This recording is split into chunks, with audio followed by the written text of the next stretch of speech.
Hey everybody, it's Alex once again from the Remote Work Live podcast. And today I've got another excellent guest with me. I have Yen Tan, who is the co-founder of Kona. Kona is not just one of my favorite businesses, remote businesses, it's one of my favorite all-time businesses. And Yen has been on the podcast before. And I wanted to have Yen back on the podcast because, like I said, one of my favorite businesses, Kona, as well, as I mentioned before, it's an employee happiness and people analytics platform for remote teams. And Yen's work on people first leadership and well-being has been featured by no less than The Guardian, Fortune, Yahoo, TechCrunch, Entrepreneur, Harvard Business School, Forbes, and more. And I thought I was good just being in Forbes. Yen has spoken at remote work conferences like GitLab, Commit, numerous podcasts, including a remote life work podcast as well, and advised Fortune 10 companies on remote strategy. In their free time, Yen likes exploring LA's bookstores and barbershops, is that? Boba. Barbershops. Barbershops. And convincing their partner that they could use another plant. Okay, that's interesting. Okay. Where did that come from? Yeah, that plant bit. Oh man, I became such a plant parent in the pandemic. They're easier to keep Okay. alive than dogs. But thank you so much for having me again. It's a wonder to be back on this podcast and chatting with you again. It's a pleasure. It's a pleasure. It's a pleasure. And we're going to go a bit more because before I think we were quite high level before. I didn't kind of delve deep into you and what you've been doing.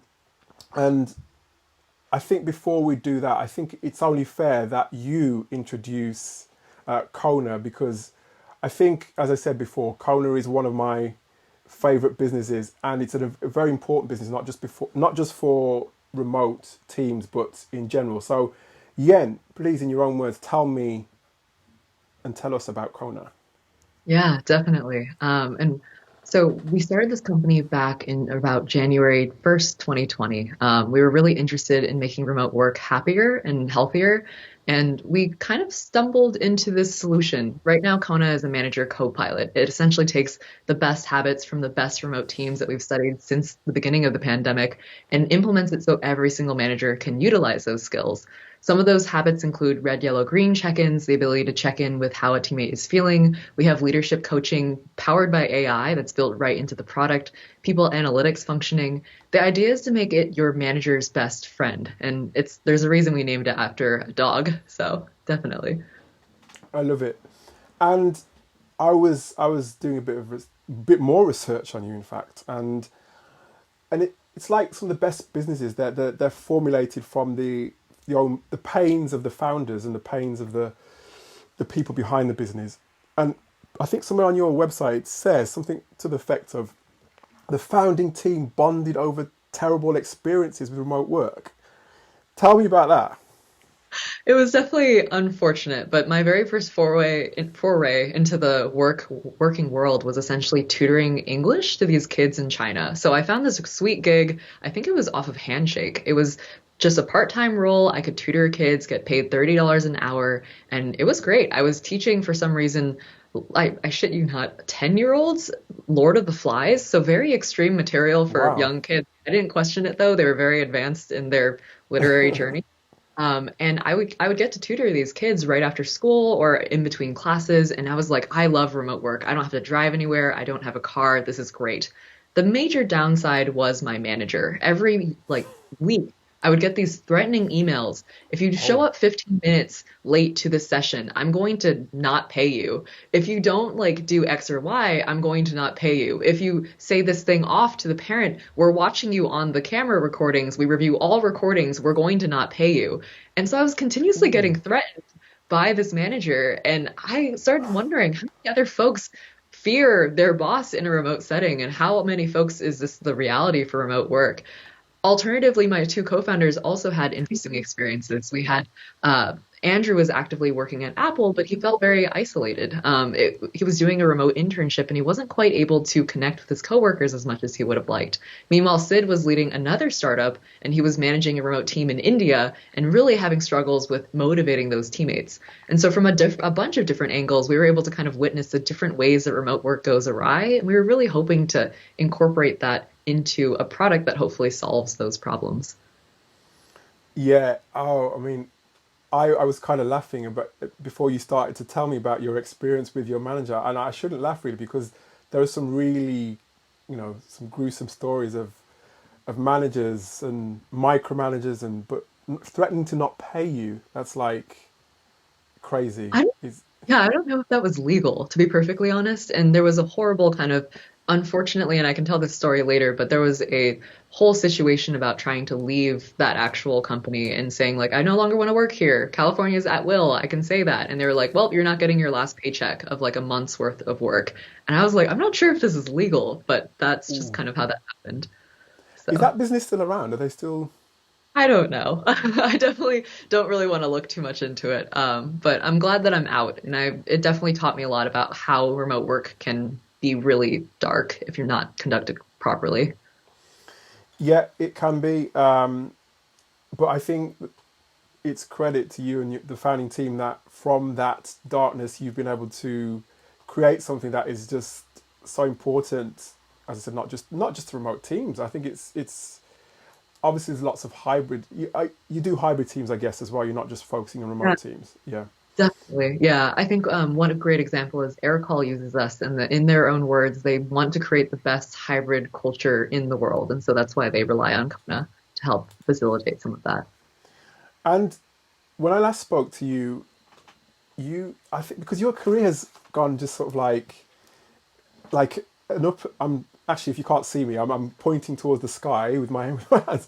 Your career has just gone on such a kind of upward trajectory. It's like a really steep trajectory. You've gone literally straight into becoming a co-founder, right? I mean, I know last time when we spoke, it was you were talking about some of the pressures that you were under, and obviously you take great pride in what you've been doing. You interviewed over 1,000, I think, remote managers. How That's is right. life now? Now that you've kind of, your feet are firmly under the table, you're comfortable in your founding or your co-founding shoes. How is all that? I think comfortable is such a funny word. So I was checking Google Calendar. The last time we spoke was around 2021. That's a proper 2 years ago. And Wow. so much has changed since then. I think last time you were talking to me, I was probably leading my very first direct report. I think I had like an intern and I was literally like so nervous to mess this up and to be a bad boss. And now fast forward, we had back then raised our seed round of 1 million. Now we've raised our $4 million, or sorry, pre-seed round of 1 million, seed round of 4 million now. We have a team of 12 to 13, and I'm actively working with folks that at least have 10 years my senior of experience. I'm not sure to answer your question if comfortable is the word that I would ever describe the situation. I felt, if anything, uncomfortable every single day of this journey, but delightfully so. In a lot of ways, it's very much a kind of experience of growth and of being able to push myself. It's very funny that you describe it as like an astronomical career because it's very sometimes I have to pinch myself and be like, oh, this is actually happening. I'm being interviewed by The Guardian for my work that kind of just feels like everyday regular work. Nothing's changed about what we do, but people are noticing. And I think that's the very exciting part. At the same time, I think a lot of the big titles and the kind of publications, they are sort of vanity metrics. And in a lot of ways, there's still so much that we need to learn and grow and do before we can actually say that Kona has firmly been a success. I think we have a lot more impact that we need to start creating. Well, So, you've got swag, so I mean that's the sign of success. I love that T-shirt that you've got on there. For those who are yeah. not listening, or I'll put this on YouTube, and I'm sure you'll be able. And you got Kona. Is that a war? Is that what's that? Is that a? Oh, it's a Kona cushion. Oh, that is Yeah, so it was actually, nice.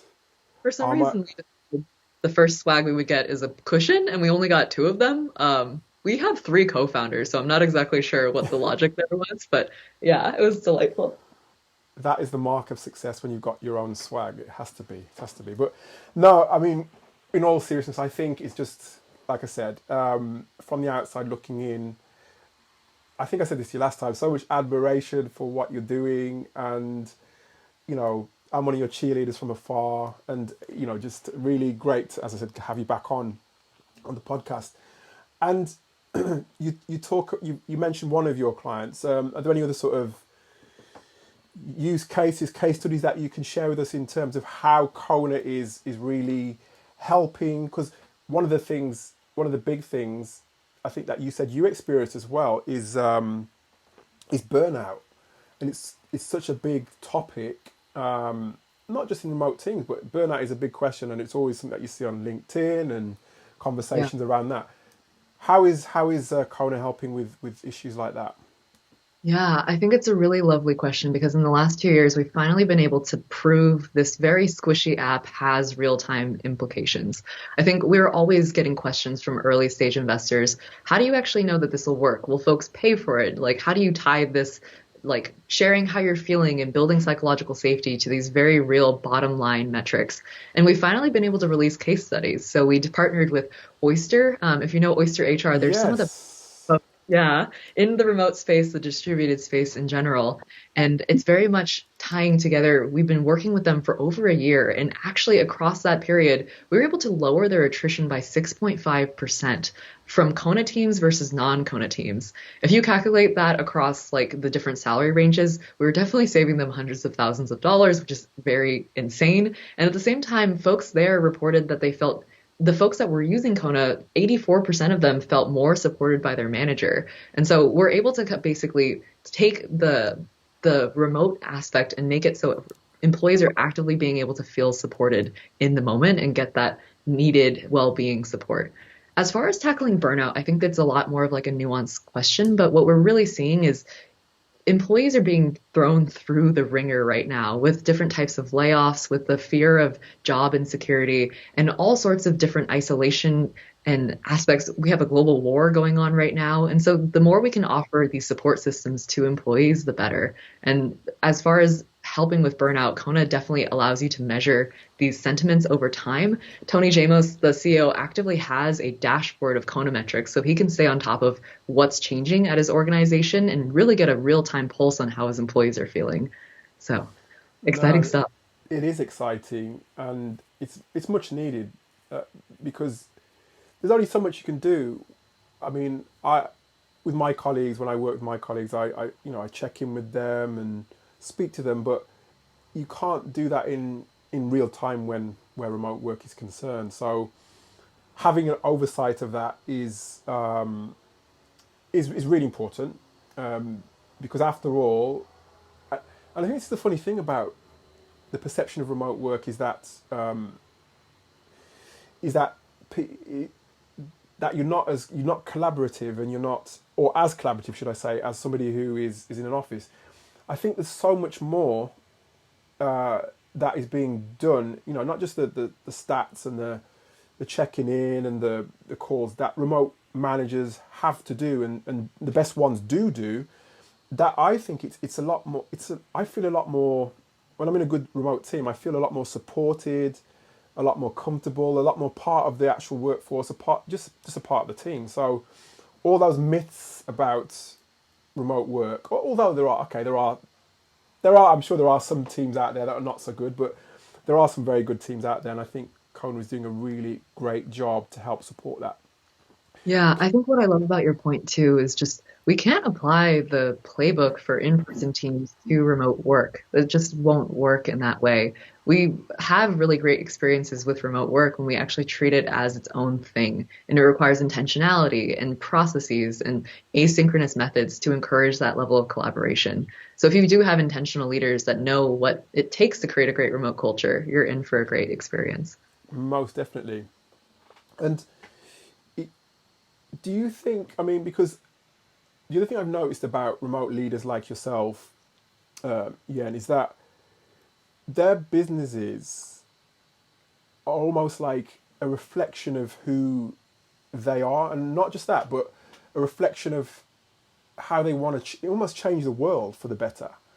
Is that fair to say about you? I think it is, but I mean, from your point of view, is that something that was part of your mission? Absolutely. I think when we built this company, we really started talking about values. I really credit like the folks at GitLab and all the kind of remote work experts that we were able to talk to, folks at Buffer, for example, for giving us a crash course and sharing a lot of generous time and knowledge about the value of I guess pun intended, incorporating your values into every single choice you make as a business, the different ways that you format your product, and the kind of processes that you implement operationally. I think when it came to our own values, we knew we valued transparency, we knew we valued inclusivity. And so incorporating what we care about as human beings into this business has been some of the greatest joys. And I think it's the reason why we've been able to attract such an awesome team. Our team is full of folks that are really empathetic, that really value emotional intelligence and might have gotten burned by a few uncaring bosses in their work experience. And they really care about our mission, about making work happier and healthier. And so we're really lucky to be able to put our heart literally on our sleeve and to have that be almost like a lighthouse for other folks. And I mean, I kind of know the answer to this question, but I think I'm going to ask it anyway. Because as I said, your career has been astronomical in terms of your, the trajectory and where you are now, and I can see it. I can only see the future being, all the better.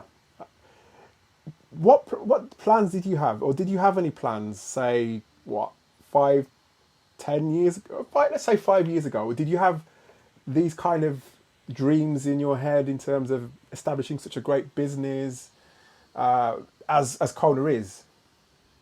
Yeah, I think it's a complicated question. I grew up as the child of two entrepreneurs, and the year I was born is the year my dad decided, screw it, I'm going to quit my job and start a business. And all of like the relatives were telling him, hey, that's really risky. You just had a baby, maybe don't do that. But he was really set on being able to establish his own executive recruiting firm.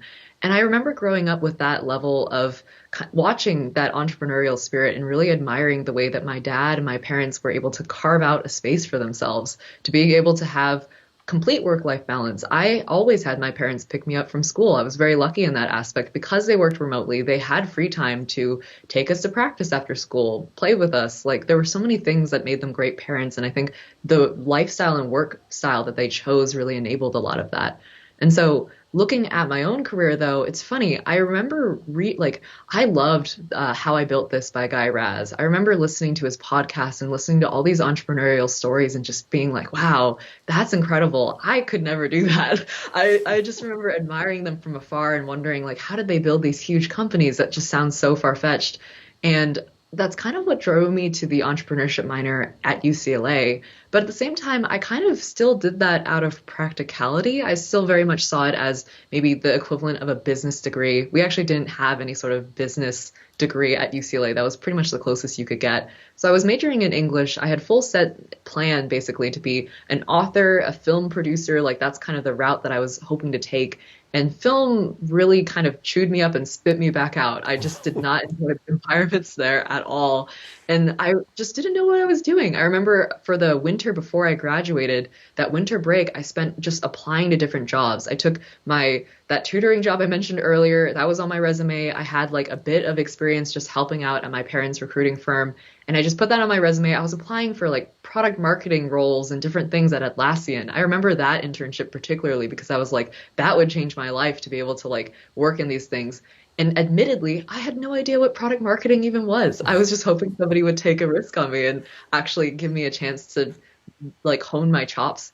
I think watching my parents, by the way, as a complete aside, do recruiting and also watch so many of my different friends try to apply for jobs. I do think it's a bit ridiculous that we expect new interns at entry-level jobs to have 3 years of work experience, because I'm not exactly sure where that work experience is even supposed to come from.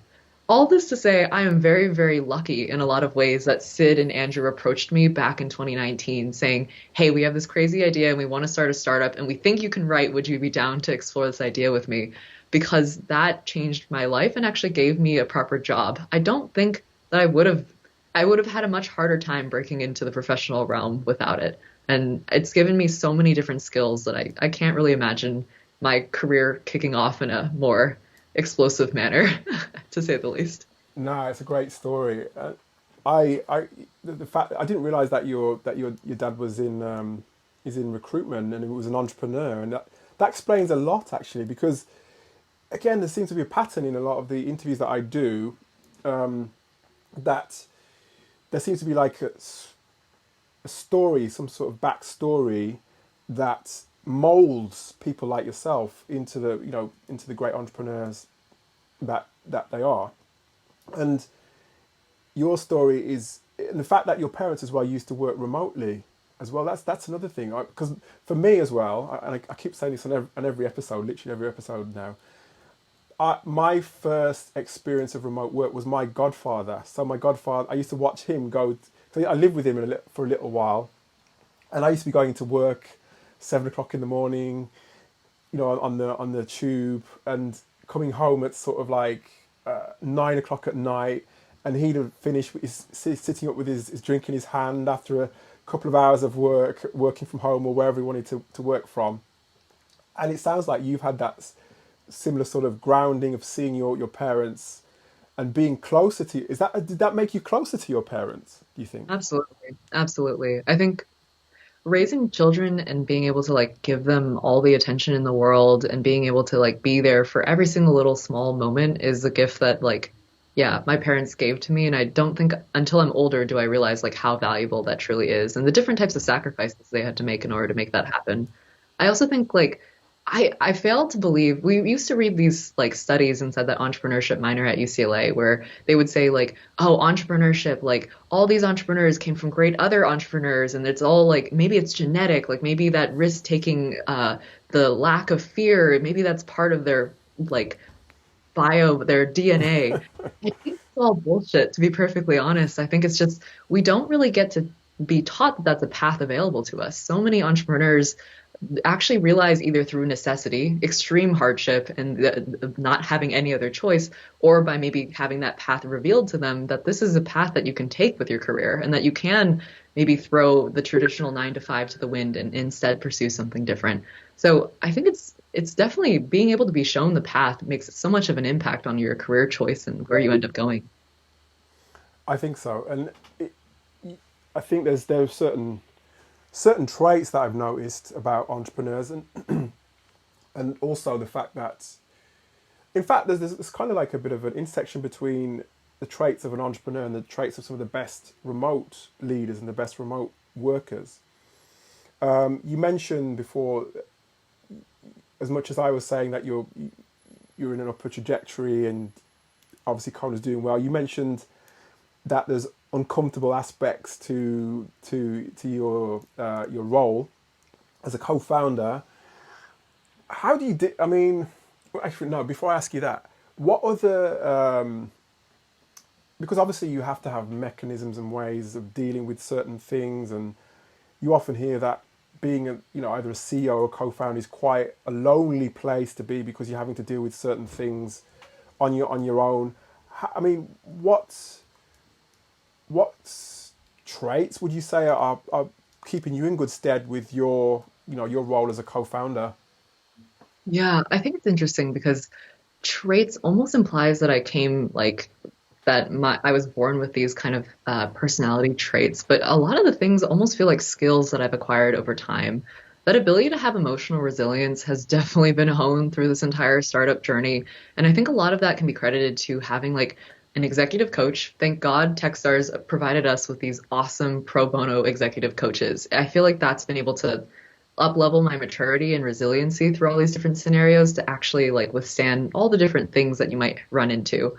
Having a therapist has also been really helpful, having support systems for mental health and to be able to say like, this is actually really stressful or this is causing me anxiety, and having an outlet to openly discuss and talk about that, I think has been really awesome. In addition, just being able to, I think we're really, really lucky. We lucked into focusing on a realm where mental health and employee well-being management were the key three things that we've been studying nonstop.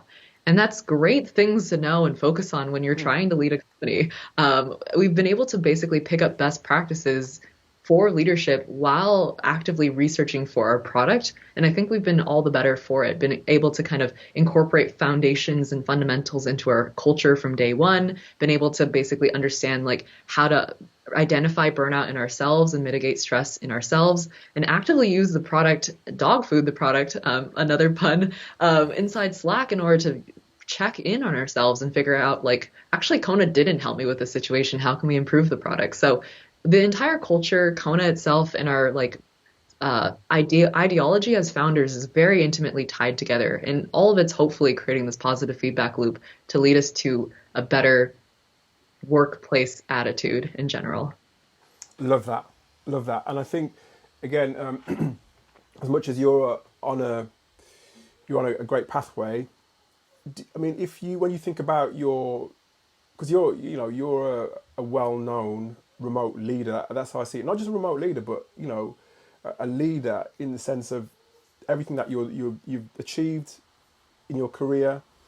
But the question I've got for you is, as a leader, as an entrepreneur, when you think about, if you think about your career in the form of like a stairs on a staircase, right?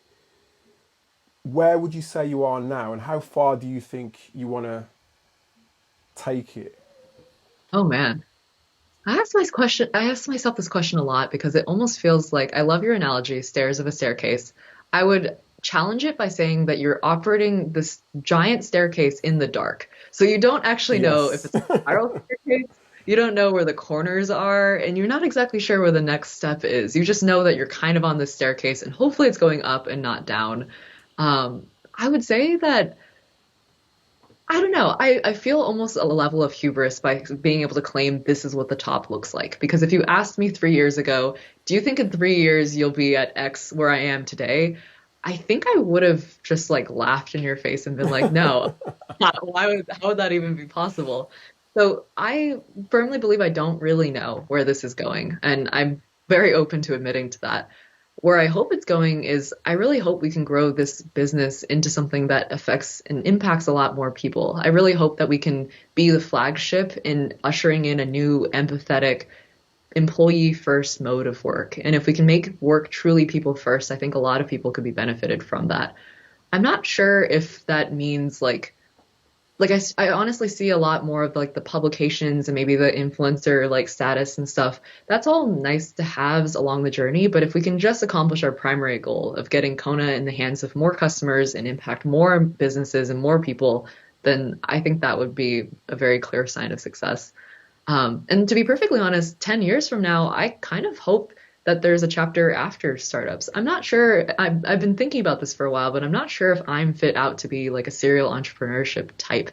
I know I definitely want to be involved in the space, but a startup takes a lot out of you. And I actually remember an interview from the founder of Hinge for How I Built This, where he was actively talking about how Hinge is it. Like as soon as he's done with that one startup, he's only got one in him. And I thought that that was so interesting because we often think of entrepreneurship as a forever state, but it's okay for stages of your life to have a little bit more hecticness and other stages to be a little bit more balanced. And I'm hoping maybe in the chapter afterwards, I can still pursue that dream of being an author and a teacher and just kind of pursue that while maybe advising startups on the side. So I Nice. can kind of imagine maybe the 15 years away, but it's really hard to imagine a year from now, 3 years from now, 5 years from now. Fair point, very fair. And I think it's, the sky's the limit, as they say. Another little metaphor there. And I think as well, yeah, it's it's difficult to look that far ahead anyway. And I think I just wanted to guess. I guess I wanted to see where your mind was at in terms of how far you wanted to go with it. But like I said, there's so many options and opportunities. And Kona, I can see Kona being needed for like way way into the future anyway, because it's I think work is changing. I think I hope at least work is changing in that managers are becoming a bit more, even if they're not naturally conscientious or naturally empathetic, they're at least aware that they have to be more empathetic and they have to be more conscientious. So a tool like this is really important. And advice, I mean, advice is something that we all have to take on board, and I'm sure along the way you've had your fair share of advice, and hopefully you've had your support system. You mentioned your support systems as well, but for you, Yen, what was the best advice anyone ever gave you, and did you follow it? Oh man. Um, I have to give credit to my mom. I think the best advice I've ever gotten was just pace yourself. Like it's a marathon, not a sprint. Hmm. And as a certified sprinter, I never really took that seriously. I was kind of like, oh, like, but if I run faster, then the race ends. And I think the point of that advice is that the race never really ends. There's always some new finish line that's like slightly down the way. And if you're not working sustainably, if you kind of just buy into hustle culture, you're constantly grinding, you're not actually long term able to accomplish as much as you would be if you just kind of went slow, steady, and sustainable. A lot of folks, I think, mistake startups as being like super fast paced, that you like burn out within 3 years and that's just part of what you're signing up for. But the startup is at a loss if they lose you within 3 years. Startups typically take a lot longer to bloom. And so I think just really challenging hustle culture and understanding the wisdom that my mom shared is really important. Yeah, that's probably the best advice. I love that advice. And mums are always right anyway, aren't they? Whatever advice they give you, it's always, well, usually, not always. Yeah, good advice from mom. And in terms of your role, again, back to your role as co-founder, there must be for you, because a lot of co-founders, they describe like the roller coaster, the ups and downs, and the goods, the highs, the lows, and the good days and the not so good days. Um, how do you deal with the points where days are not so good? Yeah. It's really tough because usually the good and bad days are pretty close in between. There's a lot of emotional whiplash in this role, I'd like to say. When the days aren't so good, I definitely rely very heavily on that support system I mentioned earlier. It's also really important to understand, like, why am I doing this? And I think that's the core thing that I keep returning to. I sometimes ask myself, oh, is it for like the prestige, the money, all this kind of stuff? And it's kind of like I could probably be doing more, get paid more doing other things. And so at the very end of the day, it's who I work with and why we're doing this and the mission behind this company. And that just keeps me coming back. Of course, though, I think it's also really important to acknowledge that's fine and dandy. It's very motivational. There are a lot of times where I'm just like lying on my face crying. Like that's part of being a founder, and being in my feels about that is just part of it. And I think it is, you want to feel those things very deeply because it's part of your journey, and it's the kind of uh, put lightly, the cow manure and the fertilizer that helps this business grow. So you're definitely Nice. going to face rough days, but hopefully that kind of just motivates you to really cherish the great moments, and keep going. And I can't believe, I mean, you mentioned before you got 12 or 13 people. Was it 13? Did Yeah, you say 13? I think I suck at counting, I count the head count and stuff. But yeah, 12 or 13. We've grown quite a bit. Just, yeah. And tell us, what's the makeup of the team, and yeah, what's the makeup? What's the distribution? Are you just the US, or do you have people in other parts of the world? Yeah, we have one employee in Vienna that I work with quite frequently. Her name is Monica. She's our first marketer. The rest of our employees are actually, we have a new hire also in Mexico. And so from basically Los Angeles to Vienna is where the time zones spread, and we're completely remote first. So much so that our co-founding team is at the three different poles of the United States: LA, SF, and New York City. So we are very spread out time zone wise. All of our employees kind of fall in every major time zone in the United States, basically. And all those employees also travel quite a bit. We have quite a few folks that really love digital nomading, or at least travel while working. And so we had one employee that just like recently went to Hawaii because she found like really cheap airfare. That was great. Another Nice. employee was like actively working out of a van and just like driving everywhere. So being able to enable like all sorts of colorful lifestyles is really joyful. Love it. And apart from the remote first aspect, you mentioned that there's lots of travelers. How would you describe, because there's from the businesses that I've interviewed, there's certain businesses that are quite, they're online quite a lot, and they talk quite a lot, and that's what they like, and that's what really gets them going. Whereas others are a bit more asynchronous, and some have a mixture of both. How would you Yeah. describe Kona and the way you guys work? I think we're definitely trying to figure that out. And admittedly, there's a lot of hiccups that happen as we've grown the team. Things that worked really well synchronous with a team of 5 are not scaling quite as nicely with a team of 13. And that's just a little tiny multiple. I imagine as soon as we grow to 100, we're really going to have to change that as well. Right now, though, it's almost a lot of documentation happens out of necessity. And one of the biggest problems we're facing actually is relying too heavily on Slack and realizing the hard way that Slack is not documentation. Slack is a messaging platform, but really does a poor job of tracking all the micro decisions. And so that's forcing us more into Notion to track a lot more of our projects, et cetera.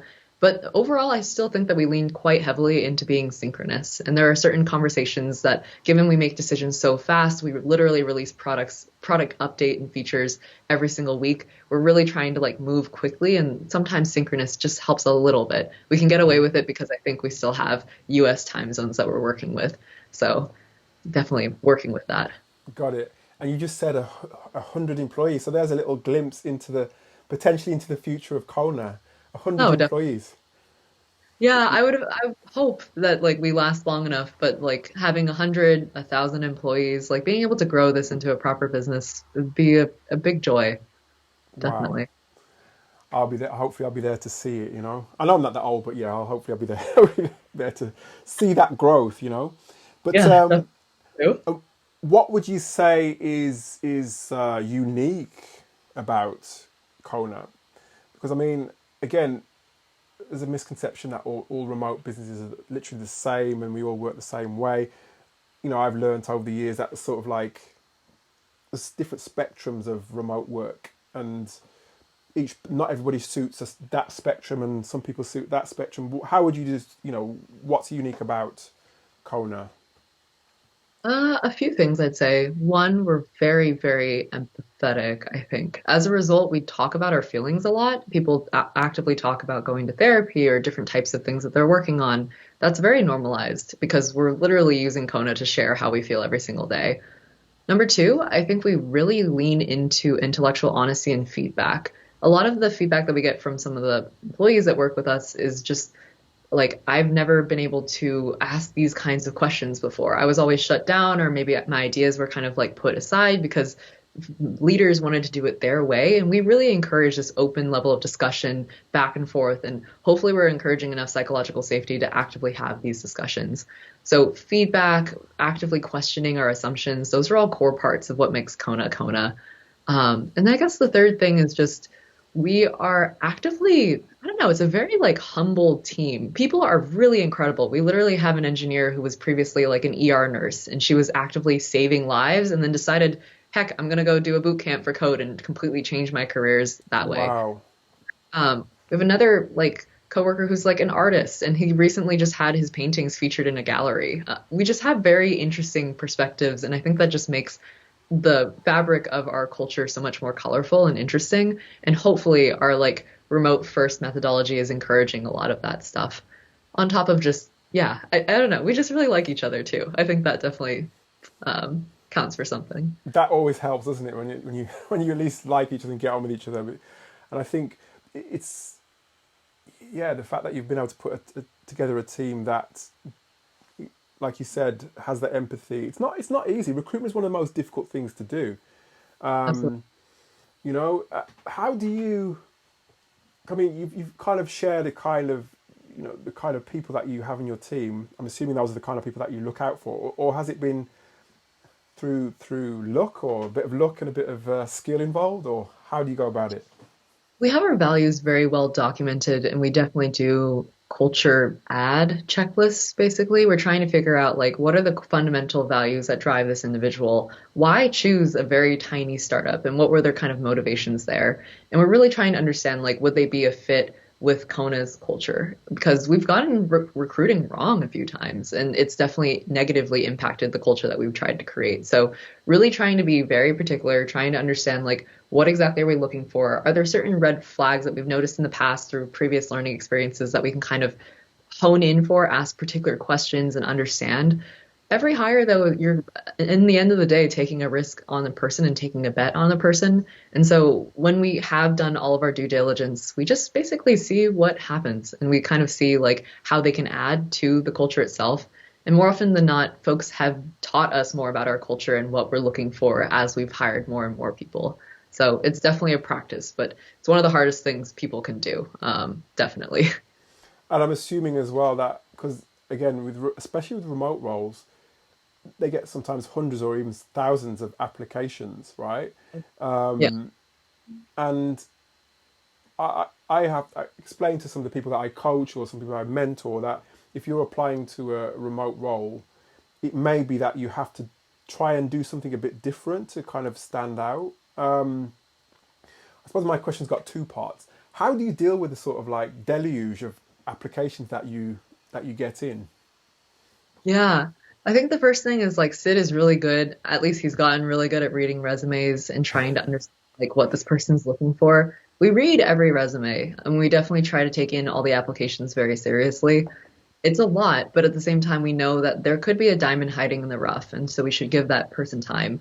Sid, our CEO, is the first person that person talks to, and often the first message they receive from, let's just say, AngelList, for example. We think it's really important to have the CEO leading the charge for as long as he can when it comes to the hiring angle, because each of these people are going to be so fundamental to the fabric of this business. So Sid takes that first, almost like screening call and just tries to understand like what is this person looking for? Is there a potential fit there? And then they go through several steps of our like interview process. And we are, for better or for worse, we do run a multi-step process that can be kind of lengthy. And as a result, though, it gives us a really good idea of what this person's looking for, the type of attention to detail, and the types of like what's driving them basically to this role. We've been able to find some incredible folks because of it. So Any yeah. psychometrics in there, psychometric testing, all that sort of stuff, or do you just go? Some people prefer to go with their gut more than the testing.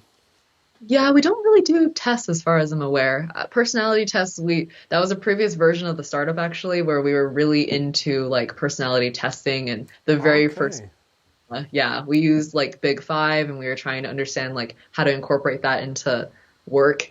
The key thing we realized is the majority of personality tests don't actually do a good job of reading personality, and so a lot of that stuff is more gut for now, but that may change with scale. got it. Yeah, and actually, what do you? Cause I mean, one of the things I recommend that people do when they're looking for a remote role is that they try to network with the people within the business. Not obviously bug them and sort of like harass them and ask them questions and send their CVs here, there, and everywhere. What are your thoughts on that? Yeah, I definitely encourage it. I think as far as the company is interviewing you and you're interviewing the company, if you can Right. speak to folks who actively work there that maybe even have your role title, you'll get a really good idea of what the day-to-day looks like inside that business better than any job description could ever tell you.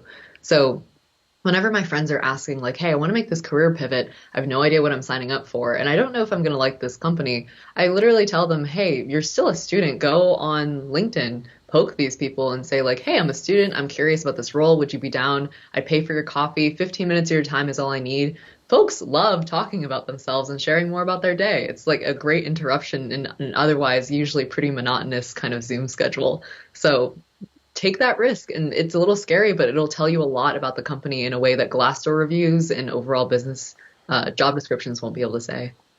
Love that. Love that. Love that.